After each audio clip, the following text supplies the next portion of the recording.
Suppose your lordship had an MLA who resigned to fight a new election and the speaker, there may be bizarre cases, I don't know, speaker said, no, I disqualify you. How long will it take a court to give a stay of that order, Malus? But here, Malus, none of these 4 or 5 possibilities is allowed to be tried because you adopt a 3-step procedure to annihilate the 10th schedule, which brings us to the harmonization principle. I'm not going to cite law, Malus, about harmonization from ordinary petty contracts to constitutional law. Your lordship's first principle is harmonization from statutory, delegated legislation up to the constitution. But I want to make the different point here that why did the 10th schedule come? We'll read Mr. Ashok Sen's speech in when he piloted this 85 thing. The whole purpose is that you have come through a party seat, you go and face the electorate again, whether with that party, independent or a third party. That's the whole long and short of this, Malus. Have your lordship ever heard this happening except in some very rare cases in England or other democracies? There's no concept, I've come on a party, I'll either resign or I'll just leave that and fight again from another party. That was the whole purpose of this. But what you are telling the court is that no, I will affirmatively not resign. I will not go to the EC. Why? Because I'm scared that somebody will disqualify me. But then what was Mr. Ashok Sen enacting in 1985, Malus? He's enacting a power of disqualification for changing a party. What is the purpose of 2/3 of the parliament saying so if you can simply... What is the harmonization principle that you are referring to? Harmonization is this 4-fold, Malus, 5 originally with the faction, otherwise 4, are the flexibility, play in the joints, affirmative permissibility part of the 10th schedule. And the 2(1)A, 2(1)B is the negative prohibitory part. You can do all these 4 without doing the negative part. For the negative, you don't have to violate the negative part for any of these 4. I will say even if you go to the election commission, you don't have to violate a whip. You don't have to voluntarily give up a party. You say, I'm on principle, please decide this. So in other words, you are saying other than those 5 instances, 4 now. Everything else falls within the net of 10th schedule. And one more thing I am saying. That 10th schedule, absolutely correct. And the 10th schedule has both parts. It has those 4, it has a negative. It creates a whole code by itself. Harmonization means that your lordship will adopt my submission and interpretation because it harmonizes the negative and the positive. Now for 30 seconds, see if your lordship does not adopt the harmonization principle. The only thing a lordship will have to validate is the 3-step procedure. There's nothing else for this. It's staring a lordship in the face. The 3-step procedure, I want to ask myself, Malus, in which case will the 10th schedule bite? Let's, Malus, be very blunt. What your lordship will do is your lordship's domain. But today, your lordship's other option, other than my option, which I am submitting most humbly and respectfully, is adopt the 3-step procedure or validate it or recognize it. Malus, then how will 10th schedule apply? It cannot. And then, Malus, your lordships would be actually adopting an interpretation which reduces the 10th schedule to vanishing point. Actually vanishes, not vanishing point, it vanishes. Every case of defection, I will say, I will not resign. I won't go to the EC. I won't merge. Merger is given to you by the para 4 of the 10th schedule. I will not do it. But as your lordships was told, I am the party, I am the overwhelming majority, I am the main person, I am it. I am it. Therefore, to hell with the 10th schedule. So on principles of interpretation and much more so of constitutional interpretation than even statutory, this is a much better way to look at it than the contrary view. Because your lordship gives meaning to both sides. And your lordship does not adopt something. What is this other adoption which is propounded to your lordships? On the high moral principle of democracy, dissent, free speech. Each of my 4 options gives you that option. So what the 10th schedule does is, it says, I am giving you a free speech option. I am giving you a democracy option, but within my own terms. I am not giving you a Jungle Raj free speech and democracy option. Otherwise, why would I enact a 10th schedule? See, but merger, Dr. Singhvi, was not an option open to them because they were not claiming to merge their party with either the BJP or any other party. With respect, I'm sorry to interrupt. Why not? So, merger was not an option. No, it was an option. They did not choose to exercise it. You're right. That's correct. It's an option. They chose not to exercise an option. In the abstract, but they were not following the merger route at all because it's not their case that, look, this part of the Sena that's exactly my point with another party. That is not That's exactly my point with greatest humility. Then the only point is that in a situation like this, where they say that we have lost faith with the leader of the party, yes, then the only option according to you is that you resign and recontest. No. I will stick to my 4 options. That's I'll say all the 4 options are No. No. What do they do then? No. Whereas resign is one. Right. These 9 people will merge with another political party. Why not? But the fact that I don't exercise an option That is not an option, because merger means that their political identity as the Shiv Sena is lost there. Well, then in that case, if the 10th schedule says that I recognize only this path of exit from this room, you can't say I'll make a new tunnel to get out. But Dr. Singhvi, this part of your argument is a problematic argument. I'll tell you why. Because your argument postulates that if you have a dissension, then the only way you can express the dissension is to leave the party and merge somewhere else. They say, sorry, we don't want to leave. I mean, ideologically, I am a Shiv Sena man. I don't want to leave, he says. He says, I don't want to leave the party.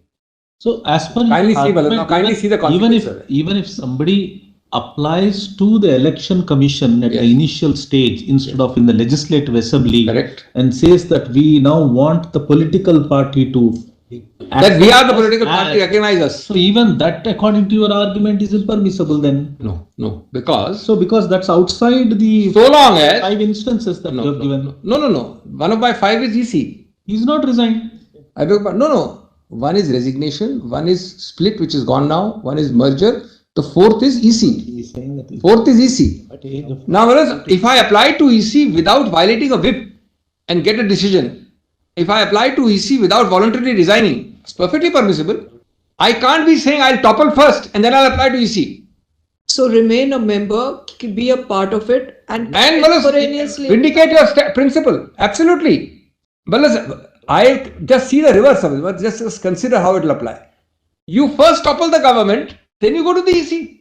And why did you write the 10th schedule? That we understand. No, and also, apropos my Lord Chief Justice query, are you harmonizing or not?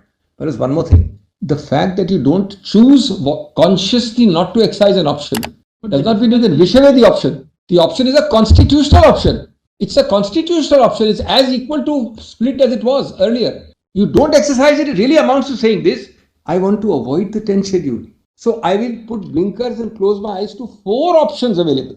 4 constitutional options. The 5th one is deleted. And I will choose a new option, which is only the 3-step procedure. First, disable the speaker. Second, approach the governor. Third, be sworn in. See, the negative prohibition in the 10th schedule is twofold. 1, voluntarily giving up a membership, and 2, defying a whip, 2(1)A, 2(1)B. The 10th schedule certainly does not have any provision by virtue of which there is a prescription if you do not give voluntarily, if you do not give up the membership of the party, and yet exercise a right of working your remedies within the party. Then you cannot be held to be a defector. Right. And that is the whole purpose. You were elected. That's exactly the case, no? No, but then in that case, why did you enact the 10th schedule? Because 10th schedule is not saying that Article 19(1)A, just see 194, very interesting article. Let me put this harmonization, which is a very important principle, in another way. What is the scheme of this entire system? Well, if your Lordship were to make a standard as broad as if you have a dissent, you can violate the 10th schedule, then your Lordship is unmanageable. But your argument, Dr. Singhvi, would be the extreme argument on this side, which possibly you can adopt also, is that any dissension amounts to the voluntary giving up of the membership of a party. No, I'm going to give more. I'm not extreme. The other argument is extreme. I'm going to give a harmonized answer. Immediately to that, the principle can never be dissent. I'm not happy, therefore I can go. 3 answers. 1, everybody has dissent. Which political party? There are enough inbuilt outlets within the party to express dissent. 1. That is what your Lordship will always say. 2. The dissent within the party at the appropriate fora can be followed by any of these 4. 3. You, if you are having dissensions and you are not satisfied with the party system, then you will simply express it that I am resigning or doing going away with 9/10 of the people. But how will you say that mere disagreement entitles me to topple? Here they have not expressed dissent. This is not a case of dissent. I have not gone out and spoken against the party. Dissent plus, this is dissent plus. Dissent plus toppling. Your Lordship remembers I started, I think there was a Nava Brevia hearing. Your Lordship notices 191(2) and 194. Your Lordship may not remember that, but just kindly turn to that for a minute. 191(2) is a clear statutory, constitutional prohibition in the 10th schedule saying you shall be disqualified. That's the 10th schedule comes from 191(2). Now, my lords, 194, which follows 2 clauses later, says, subject to the provisions of this constitution, there shall be freedom of speech in the legislature. And whereas 19(1)(a) is even more reasonable restrictions. Now, it can't be that mere saying free speech, I can violate, I'll violate, you can act within the party constitution. Whatever the party constitution allows. Some party constitutions have even appellate bodies, some have 2-level things. You can actually do all of it. Before you go by these 4 escape routes of merger, resignation, you can do all of it. But ultimately, if it doesn't work, you have to take these 4 routes. And 194(1) makes it clear, subject to the provision of this constitution and to the rules and standing orders regulating the procedure, there shall be freedom of speech in the legislature of every state. This is not more as an open-ended charter. And plus, kindly see the consequence. Dr. Singhvi, according to you, when does the governor then order a trust vote? No, the governor has no role at all in such a situation. Governor first answer to your lordship is when the government is formed or when the government is about to be formed. That's the inception argument. The governor will never come into a 10th schedule situation. It's what is your lordship considering? An intra-party dispute. At the end of the day, what is this? Dissension. I don't like you. I intra-party. How does it come to intra-party dispute? How does it even recognize it? There are all kinds of feuds going inside parties. How does my lord lay down in English language a judicially manageable standard to control the governor peeking into intra-party disputes for us? It will be the thin end of the wedge. This is nothing but political party A intra. The governor will deal with some constitutional issue or something relating beyond intra-party.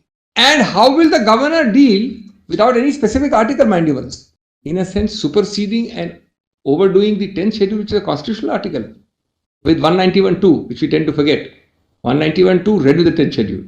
Step 1 was, as we saw, the three steps that you told us. Just yes. 1 second, I'll just go back to it. Correct. Notice of removal to the speaker. Yes. Resolutions given to the governor and the act of being sworn in as CM. Correct. There's one step earlier, probably one step which you can also add there, which was the governor's trust vote communication. I'm grateful. Right. Now, 4-step procedure. Suppose, notice of removal of the speaker, we are not really called upon to adjudicate upon the validity of the... Except in Navam Rebia. Your lordship, if your lordship chooses to refer, would have that issue. Navam Rebia, if we choose. In the broad, I'm saying it arises. I'm not saying your lordship may have to for this case. I'm saying that's the core issue. I'm saying it's an issue. The governor asked for a trust vote. Yes. 2 ways of looking at it. While the governor had material to call for a trust vote, in which case a further issue would arise as to whether he was justified in calling upon Shinde to form the government. Picking out a person and saying... Picking out a person, because correct. Even assuming that the governor had material to call for a trust vote, what is the basis for picking out Shinde? Second, that the governor had no material to ask for a trust vote. That there was no valid material at all on the basis of those 3 circumstances. That's a core question. And that goes to the heart of the matter. If I may digress for 30 seconds, Mr. Tushar Mehta was right when he quoted the couplet. But perhaps he didn't realize that the second sentence applies against him. He quoted Bashir Bhadra to say, "Chup rahe to galat fehmiyon और गलत फहमियां और भी बढ़ी उसने वो भी सुना जो मैंने कहा नहीं मतलब the governor in his letter at 326 PDF talks of a resolution to exit the government which doesn't exist at page 55 as the resolution is there. So he's hearing things जो कहा नहीं. The resolution doesn't say that we are exiting the government. Yes. So he heard something. We had wanted to. Well, I found a more appropriate one for Mr. Mehta. I found a more appropriate phrase for Mr. Mehta.